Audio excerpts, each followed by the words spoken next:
let me take this opportunity to just briefly explain what is going on in the Deep Korea. I just take a few minutes, all right? Tension on the Korean Peninsula has been going on for more than 60 years. As you said, Korean War broke out. The United States unleashed the war, and it was finished in 1953, July 27. They signed the armistice agreement. The Korean Peninsula is neither peace nor war. Just signed the armistice agreement between the enemies. There is no peace agreement. Although, all the Polish people strongly support and strongly, argue that peace agreement is necessary. Even the enemies, the reactionary enemies supporters say that peace agreement is necessary. But the United States insists on having that treaty as it is. The reason is very simple.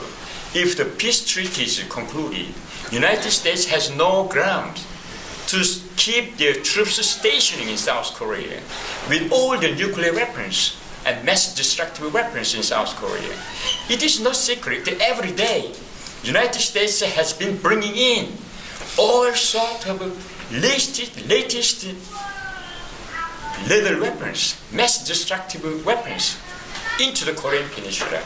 In recent weeks, the nuclear-powered submarines, Mississippi, Ronald Reagan, and then Stennis, there's lots of nuclear submarines came to South Korea.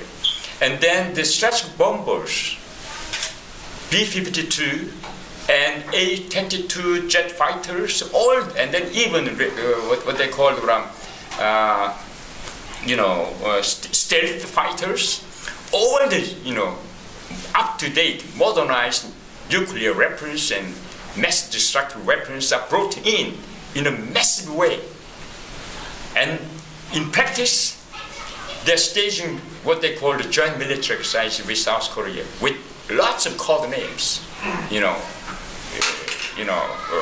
Kirizor or whatever else. And they're planning again to stage another large-scale of joint military exercises codenamed Ulchi Freedom Guardian in October. This is the root cause of, recycling of tensions on the Korean Peninsula. However, the United States and South Korea and reaction said that this is for defense against the provocation of Deep Korea. It's very silly thing, They have been, the United States presidents, whatever, the Republican or Democratic, whoever it is, they all the time advocate that if there is any emergency on the Korean Peninsula, they do not hesitate in nuclear weapons against Deep Korea. They wielded the nuclear weapons as what they call the masterable something, to suppress the Korean people from advancing along the socialism all the time. Even during the Korean War, they said that they would use atomic bombs, even in 1950s. And then so far, update nuclear weapons are stockpiled in South Korea. But they said their policy is that ACND, what they call the neither conform nor denial. We strongly argue that you should withdraw all the nuclear weapons from South Korea. Otherwise, there is no choice for Deep Korea to defend ourselves with nukes. It's very natural. They forced it.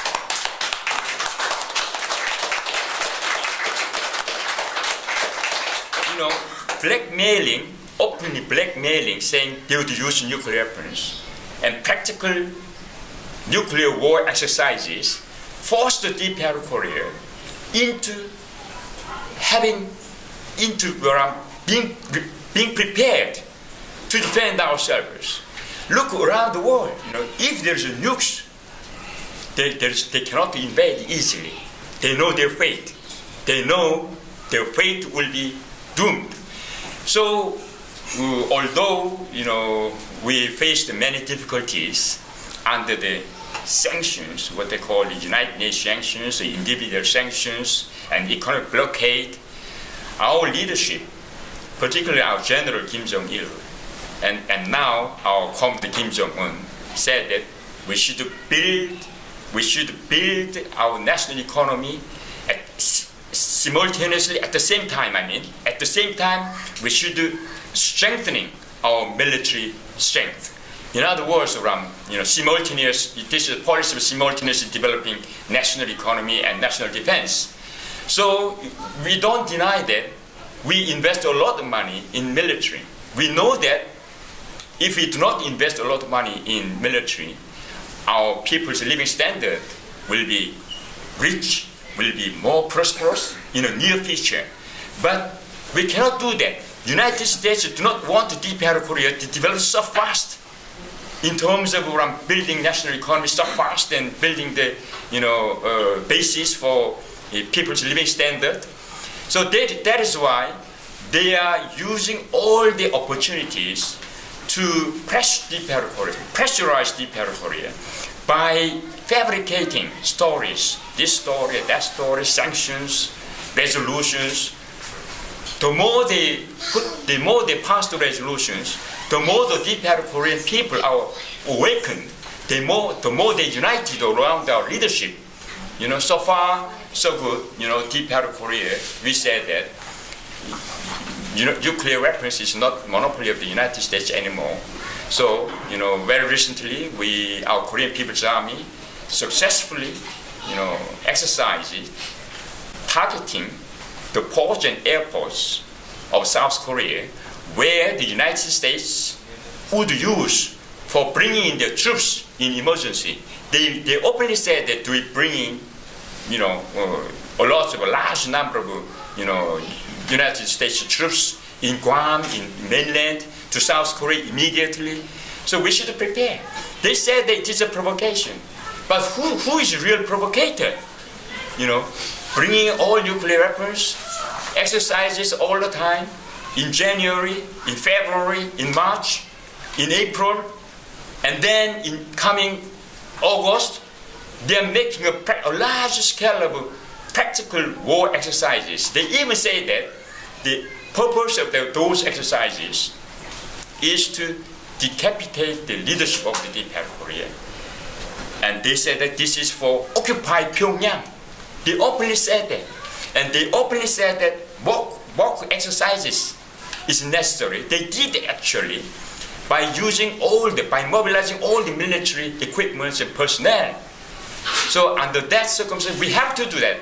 But they said that this is a provocation. But we have to understand that who is really, ringleader, who is the master, who is the culprit of tensions. So United States and reactionaries have a strong control of the mass media. They are making a propaganda. So fabricating story and propagate many in Western countries. Listen to them.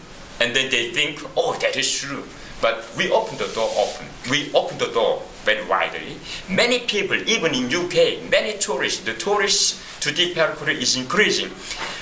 Most of the people say that, oh, we were deceived so far by the Western mass media. Deep Korea is quite different from what they heard, from what they, were, brainwashed by the reactionaries. So,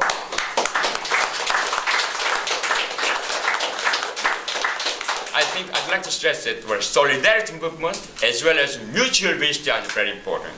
So we welcome many of the comrades here to visit my country anytime, anytime. We even, welcome the, UK mass media to come to my country, But we tell them you should be objective, and not unbalanced, right? Fair way.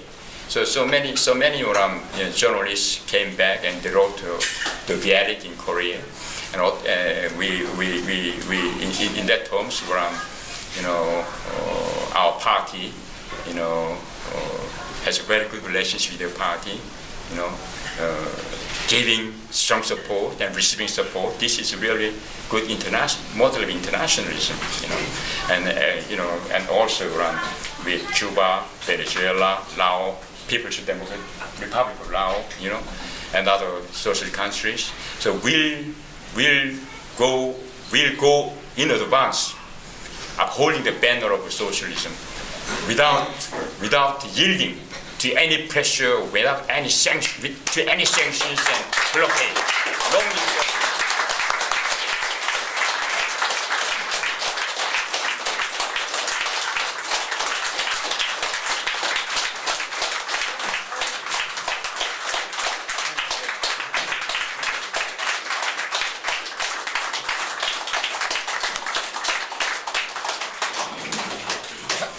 Thank you, Your Excellency, for that very informed and spirited contribution to this meeting.